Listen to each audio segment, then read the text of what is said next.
یہ ہر اس شخص کے لیے اہم ہے جو نیا کاروبار شروع کرنے کا سوچ رہا ہے یا کسی نئی کمپنی کے ساتھ کام کرنے جا رہا ہے۔ جی، کیونکہ ان معاہدوں میں ایک چھوٹی سی غلطی کے مالی نتائج بہت بہت بڑے ہو سکتے ہیں۔ تو آج کا ہمارا مقصد ان دو مراحل یعنی پری انکارپوریشن اور پروویژنل معاہدوں کو سمجھنا ہے اور یہ دیکھنا ہے کہ ایک بانی کا خواب کب اس کی ذاتی ذمہ داری بن جاتا ہے۔ بالکل، اور یہ سمجھنا کہ قانون کی نظر میں ایک کمپنی کا بانی اور خود کمپنی دو بالکل الگ الگ وجود ہیں۔ تو آئیے اس کہانی کے پہلے کردار سے شروع کرتے ہیں، پروموٹر۔ یہ لفظ سن کر تو لگتا ہے جیسے کوئی ایونٹ مینجمنٹ والا ہو، لیکن کمپنی قانون میں اس کا مطلب کہیں زیادہ گہرا ہے۔ یہ تشبیہ بالکل درست ہے۔ پروموٹر صرف خیال پیش نہیں کرتا، وہ اس خیال کو حقیقت میں بدلنے کے لیے پہلا قدم اٹھاتا ہے۔ اچھا، جیسے کہ؟ وہ کمپنی کا نام سوچتا ہے، اسے رجسٹر کروانے کے لیے بھاگ دوڑ کرتا ہے اور ضروری دستاویزات تیار کرواتا ہے۔ یعنی وہ معمار ہے جو نقشہ بھی بناتا ہے اور پہلی اینٹ بھی رکھتا ہے۔ بالکل۔ اور یہیں پر اصل ڈرامہ شروع ہوتا ہے۔ کمپنی تو ابھی کاغذوں میں ہے ہی نہیں، وہ صرف ایک خیال ہے، لیکن اس خیال کو حقیقت بنانے کے لیے چیزیں تو چاہیے نا، دفتر، سامان، لوگ۔ جی ہاں۔ تو جب کمپنی کا وجود ہی نہیں تو ان معاہدوں پر دستخط کون کر رہا ہے؟ یہی تو وہ نقطہ ہے جہاں ایک خواب حقیقت سے ٹکراتا ہے۔ پروموٹر اپنے نام پر دستخط کرتا ہے۔ اپنے ذاتی نام پر؟ جی، اپنے ذاتی نام پر، جس کا مطلب یہ ہے کہ اگر کمپنی کبھی بنی ہی نہیں یا بننے میں دیر ہو گئی تو ہر معاہدے کا بوجھ سیدھا اس کی ذاتی جائیداد پر آتا ہے۔ ایک منٹ، یہ تو بہت بڑا خطرہ ہے۔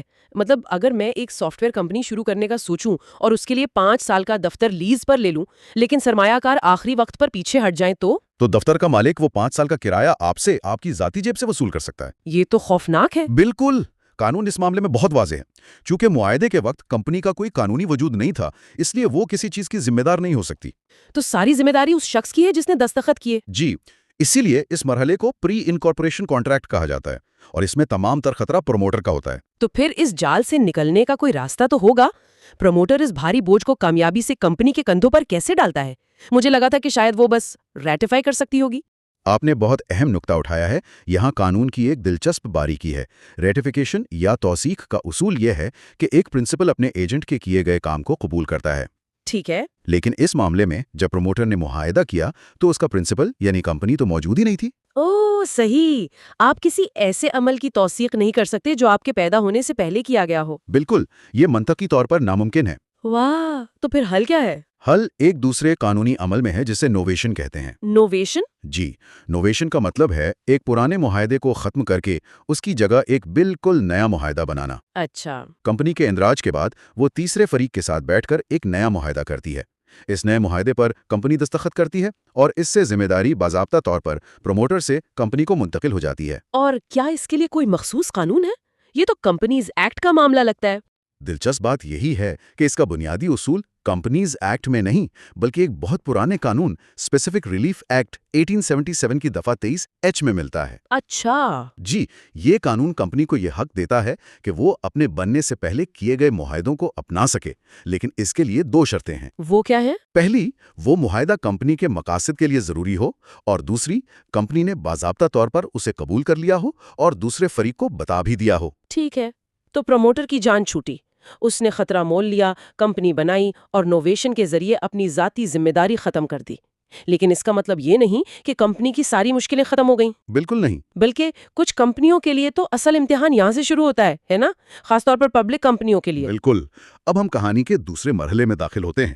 کمپنی رجسٹر ہو چکی ہے، اس کا شناختی کارڈ یعنی سرٹیفکیٹ آف انکارپوریشن اسے مل چکا ہے۔ ایک پرائیویٹ کمپنی کے لیے یہ کافی ہے، وہ اسی دن سے اپنا کاروبار شروع کر سکتی ہے۔ جی، لیکن ایک پبلک کمپنی جو عوام سے پیسہ اکٹھا کرتی ہے، اس کے لیے ایک اور رکاوٹ ہے۔ اور وہ رکاوٹ کیا ہے؟ اسے ایک دوسرا سرٹیفکیٹ حاصل کرنا ہوتا ہے جسے certificate of commencement of business کہتے ہیں، یعنی کاروبار شروع کرنے کا اجازت نامہ۔ تو ان 2 سرٹیفکیٹس کے درمیان کا جو وقت ہے اس میں کیے گئے معاہدوں کا کیا ہوتا ہے؟ انہیں پروویژنل کانٹریکٹ یعنی عارضی یا مشروط معاہدے کہا جاتا ہے۔ پروویژنل؟ جی۔ کمپنیز ایکٹ 2017 کی دفعہ 19(3) کے مطابق یہ معاہدے فوری طور پر کمپنی پر پابند نہیں ہوتے، یہ ایک طرح سے معلق یا سسپینڈڈ حالت میں ہوتے ہیں۔ معلق؟ اس کا عملی طور پر کیا مطلب ہے؟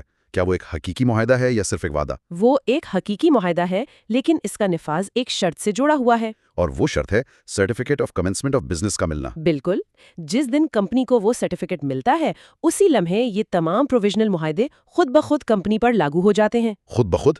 مطلب کسی نئے معاہدے کی ضرورت نہیں، کسی انوویشن یا نئے معاہدے کی ضرورت نہیں، یہ ایک خودکار قانونی عمل ہے۔ یہ قانون کہتا ہے کہ جب تک کمپنی کاروبار شروع کرنے کے لیے پوری طرح تیار نہ ہو، اس کے کیے گئے معاہدے صرف عارضی ہوں گے۔ اور اگر وہ سرٹیفکیٹ حاصل کرنے میں ناکام رہتی ہے تو وہ معاہدہ کالا دم ہو جائے گا، ڈیل ختم۔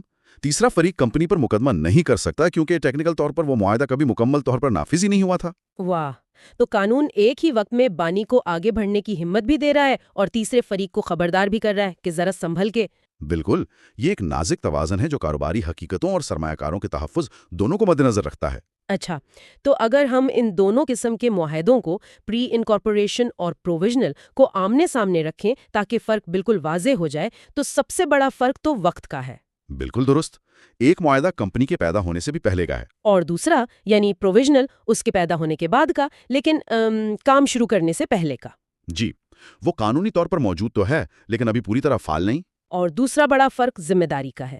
پری انکارپوریشن معاہدے میں سارا بوجھ پروموٹر کی ذاتی جیب پر ہے، وہ اکیلا کھڑا ہوتا ہے، کمپنی کی ہی ہوتی ہے۔ لیکن وہ ایک اگر کے ساتھ آتی ہے، اگر سرٹیفکیٹ ملا تو۔ یہی کلیدی نقطہ ہے۔ پری انکارپوریشن میں ذمہ داری کا انتقال ایک فعال عمل یعنی نوویشن کے ذریعے کرنا پڑتا ہے۔ جبکہ پروویژنل معاہدے میں یہ عمل خودکار ہے۔ جی، جیسے ہی شرط پوری ہوتی ہے، قانون خود ہی ذمہ داری کا سوئچ آن کر دیتا ہے۔ اور جہاں تک اطلاق کا تعلق ہے، پری انکارپوریشن کا مرحلہ تو ہر کمپنی کی زندگی میں آتا ہے، چاہے وہ پرائیویٹ ہو یا پبلک۔ جی ہاں، ہر کسی کو شروع میں تیاری کرنی پڑتی ہے۔ لیکن پروویژنل معاہدوں کا چکر صرف پبلک کمپنیوں کے لیے ہے۔ جی، کیونکہ پبلک کمپنیوں کی ذمہ داری زیادہ وسیع ہوتی ہے، وہ عوام کے پیسے کی امین ہوتی ہیں، اس لیے قانون ان پر ایک اضافی چیک ان بیلنس رکھتا ہے۔ تو یہ صرف خشک قانونی قواعد نہیں ہے، بلکہ یہ ایک نئے کاروبار کے سفر کی پوری کہانی بیان کرتے ہیں، خیال کے جنم لینے سے لے کر بانی کے ذاتی خطرے اور پھر کمپنی کے اپنے پیروں پر کھڑا ہونے تک۔ بالکل، اور ان معاہدوں کے درمیان فرق صرف کتابی نہیں ہے، اس کے بانیوں اور نئی کمپنیوں کے ساتھ کاروبار کرنے والے ہر فرد کے لیے حقیقی مالی نتائج ہوتے ہیں۔